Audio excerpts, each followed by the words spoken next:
Hello everybody, welcome back to my channel. My name is Urvashi and today in this video I'm going to be talking about Ketu's transit over natal Jupiter and Mars. Well, I have made videos of Rahu's transit over all your natal planets, and now this is my final video on Ketu's transit over natal planets. If you have Ketu transiting over one of the other planets or Rahu transiting over any of your natal planets, which the possibility is pretty high because between the two of them they're covering two zodiacs always. So I'm going to give the link of the playlist below. You can go and watch whichever video is related to your birth chart and related to the planets that have Rahu or Ketu transiting over them. So in this video I'm going to be talking just about Ketu's transit over natal Jupiter and Mars. So first of all, let me explain this to you for those who do not understand what I'm saying. So you have a birth chart and you have all the 9 planets in some specific zodiac, and so those are the natal positions of those planets, and then we have all the planets transiting continuously. They are in transit, they're moving from one zodiac to the other.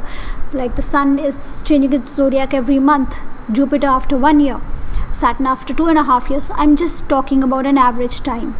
And Rahu and Ketu again, like about 18 months is the average time that they take in any one zodiac, and they're moving in the backward direction. They're not moving forward. They don't, from Aries they don't move to Taurus, from Aries they move back to Pisces, from Pisces to Aquarius, so that ways. So just a few days ago Rahu was in Gemini and Ketu was in Sagittarius. Currently Rahu is now in Taurus and Ketu is in Scorpio. After a year and a half, Rahu will go into Aries and Ketu will go into Libra. So you can then check whichever planet is in that particular zodiac where Rahu and Ketu are transiting that planet. You can watch the video for that planet. Okay, so currently they are in Taurus and Scorpio, and like I said, I've made the video for all the other planets. So let's talk about Ketu. I'm talking about Ketu specifically in this video. To understand Ketu, I have touched Ketu in the other 2 videos, but I still will have to talk a little bit about Ketu for those who are just watching this video for the first time, one of my videos probably for the first time. Ketu is the natural lord of the 8th house of the sign of Scorpio, and Ketu's Mool Trikon sign is the 12th house, the sign of Pisces. So the house it rules is very important, is Ketu's general behavior, how it functions, and the Mool Trikon is what is the job of Ketu. So the job of Ketu is the 12th house, this house of moksha, the house of unconditional giving, and the 8th house is how Ketu functions. So the 8th house is all the sudden, hidden, deep, mysterious things in life. It's a house of all your obsessions. It's a house of all your fears. It's a house of all your, somebody even mentioned, yes, correctly so, it's a house of transformation. So I do forget sometimes to mention some of the things, but yeah, so we all know what the 8th house is about. So Ketu has that theme about itself since it rules the natural 8th house of the zodiac. So Ketu wants to go, 8th house is also research studies, any kind of research, any kind of even occult studies. So Ketu wants to go deep down into research of knowledge. Ketu is a planet for separation, of viragya or sannyas. It wants to detach you from the materialistic things of life. The 8th house is house of transformation. How do we get transformed? By detaching ourselves from the materialistic things of life and moving on towards the sign of Sagittarius. So that is the basic way Ketu functions. It will take you into deep analysis, deep research, a little bit of separation from those things, especially the planet for transformation. It will transform you and move you towards the 12th house, which is a house of moksha and unconditional giving. So that is the basic job of Ketu. So let's first talk about Jupiter. What is Jupiter? Jupiter rules the natural 9th house and 12th house, Sagittarius and Pisces. Ketu's Mool Trikon is the 12th house, so they have one thing in common. Both of them, Jupiter rules the 12th, Ketu's Mool Trikon is the 12th. Jupiter's Mool Trikon is the sign of Sagittarius, the 9th house, the natural 9th house, and Ketu exalts in the sign of Sagittarius. So they have 2 things in common, Jupiter and Ketu, both of them have the sign of Sagittarius and Pisces in common. Both these houses are connected to spirituality, higher learning, philosophy, religion. The 9th house is the entire universe, where you're not considering your own self. You're talking about higher and bigger things in life, the philosophy of life, the universalness of humanity. So those are the themes that are connected to the sign of Sagittarius. The entire universe, where you go beyond the self, and you transform in the 8th house and you go towards Sagittarius, where it is the entire universe. And then the 10th house is what effort can you do, what can you do for the world. The 11th house is gains, but the 12th house is unconditional giving, and finally the house of moksha. So they have, both Ketu and Jupiter have this common theme of Sagittarius and Pisces, spirituality and moksha, unconditional giving. Both of these planets are similar in that way. Both of them want to take us towards moksha. Both of them want us to go towards a higher learning, to that universal feeling or knowledge or oneness with the universal consciousness. And Ketu does that by making us go through various kinds of transformation, ups and downs in the 8th house. So now let's suppose you have a natal Jupiter and Ketu is transiting over this Jupiter. Jupiter is already, it's one of the nicest planets. No other planet considers Jupiter their enemy. All the planets consider Jupiter their friend, because Jupiter is the most giving planet, most generous planet of abundance, of growth, of joy. This is the difference between Ketu and Jupiter. Whereas Ketu is headless, it's reckless, it's sudden, it's harsh. It wants to separate us. Jupiter wants to bind us. Ketu wants to separate us. So this is the difference. Though they both want us to go towards moksha, they both have the same motive in life. Jupiter is more generous, kind. It does that in a gentle way. Whereas Ketu does that in a more sudden manner, sometimes in a hurting manner. So when Ketu is transiting over Jupiter also is the significant of the 2nd house of family and wealth, 5th house of children, 9th house of course, 11th house of gains. But Ketu is completely towards moksha. Ketu does not signify any of these things. So Ketu here transiting over Jupiter will tend to separate you from the materialistic aspects of Jupiter, such as wealth, family. You will feel disconnected to them. You may feel disconnected to your children. This is not a good transit for children. For having children also, it's not a good transit. And for children and your relationship with children, and maybe even the children's health can be impacted to an extent. All depends on the entire chart. Don't go by any one thing, but generally it's not a good transit for children. For children being more interested in religion and spirituality, yes, that could be there. But for you having issues with your children, having some kind of a disconnect, having an argument, not being able to understand each other, other materialistic things in life like the 11th house, the 2nd house, wealth, you may not be interested in. You will be more interested in taking pilgrimages, on reading some kind of scriptures, maybe reading the Bible, or maybe reading the Bhagavad Gita, or whichever religion you are from. You may be interested in now going back to your roots, because Ketu also signifies roots. So you may want to go back to your roots and start reading the scriptures connected to the religion that you belong to. Or you might want to go on a pilgrimage. You might connect with a guru. If you have not accepted anybody as your guru, now you may accept somebody as your guru. You may take Guru Diksha.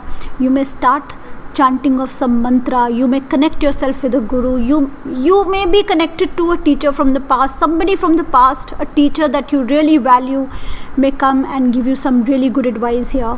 So for the spiritual aspects, because this is like the sign of Sagittarius and the sign of Pisces here, for spirituality this is a very good transit. But for the materialistic things connected to Jupiter, such as gains, children, family, you may feel disconnected to them. You may, if you're a female, feel a little disconnected with your husband, because Jupiter also signifies husbands and Jupiter signifies children. So you may feel a little disconnected because Ketu is a planet of separation. So it may separate you from these things, and your interests will be towards spiritual things and all kinds of spirituality, and you may connect with a guru. So that is what is Ketu's transit over Jupiter. Now I'm going to be talking about Ketu's transit over Mars. So Mars also lords the sign of Scorpio. Ketu and Mars together lord the sign of Scorpio, and Mars also rules the sign of Aries, the first house. But the Mool Trikona of Mars is the sign of Aries. So the job of Aries is I am.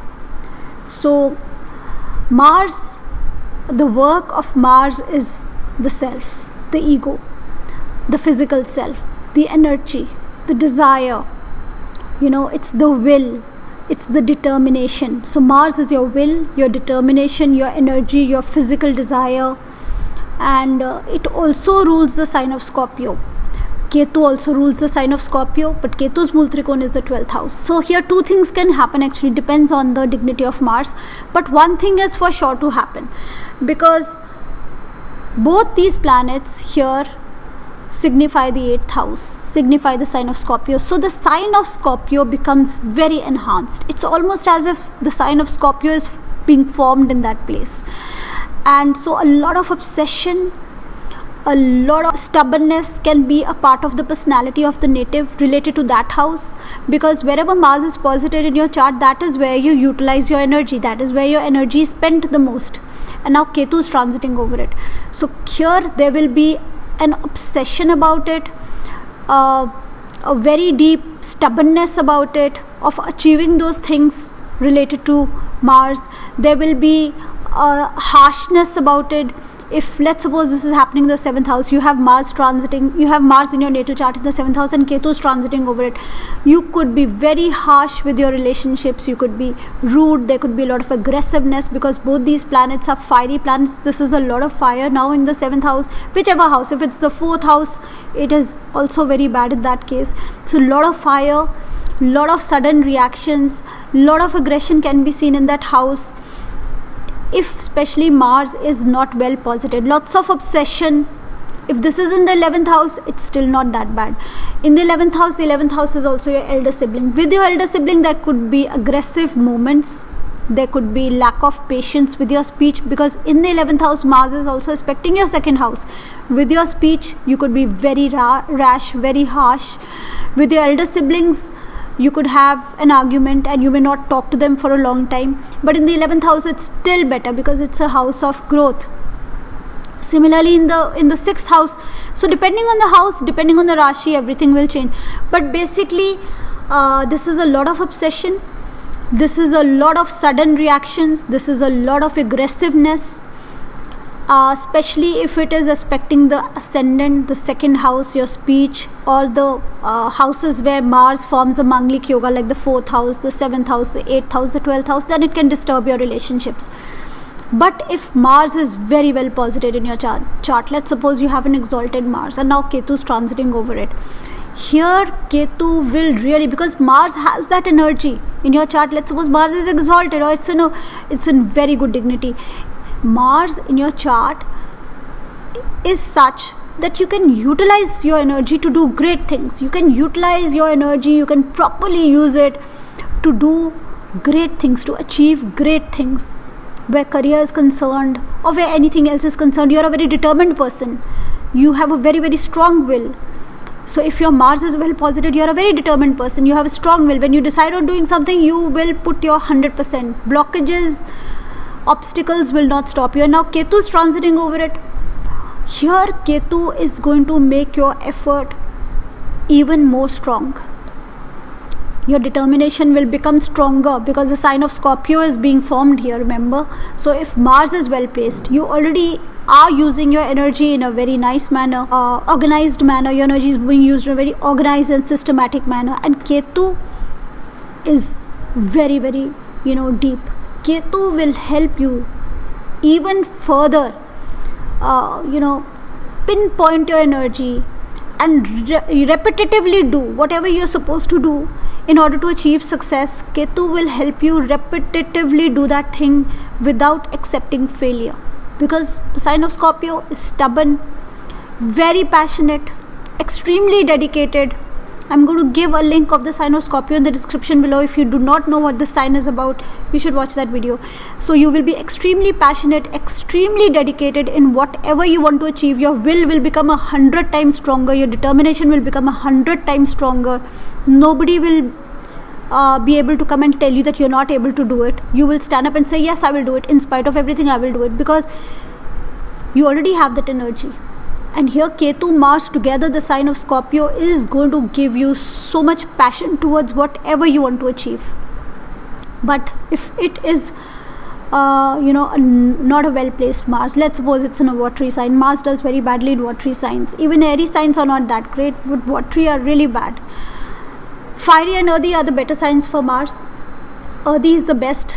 Lots of organization, lots of structure to the energy. But if it's in a watery sign, let's suppose, and you already, your energy gets scattered very easily. You're not able to focus your energy, and then you have this Ketu transiting over your natal Mars. Then this could be a further wastage of energy, further scattering of energy.